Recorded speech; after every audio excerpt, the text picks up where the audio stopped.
யோவான் 10:27 என் ஆடுகள் என் சத்தத்திற்கு செவி கொடுக்கிறது, நான் அவைகள் அறிந்திருக்கிறேன், அவைகள் எனக்கு பின் செல்கிறது.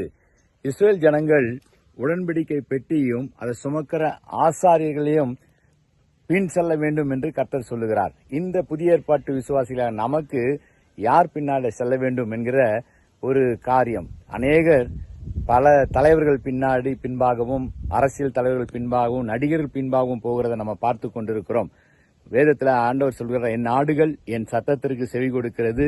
இயேசு தெளிவாக நமக்கு ஆலோசனை சொல்கிறார். என் சத்தத்திற்கு என் பின்னே வாருங்கள். இயேசு கிறிஸ்துவுக்கு மாத்திரம் நாம் பின் செல்வோம், அவரையே பின்தொடர்வோம். இயேசு கிறிஸ்து முதலாவது சீடர்களை தேர்ந்தெடுக்கும் போது அவர்கள் அவருக்கு பின்பாக அவர் சொன்னவுடனே கூப்பிட்டவுடனே கடந்து சென்றதை பார்க்கிறோம். இயேசுவோடு கூட பின் செல்வோம், யோர்தானை கடப்போம், ஜெயம் எடுப்போம். இந்த ஆண்டு வெற்றியின் ஆண்டு.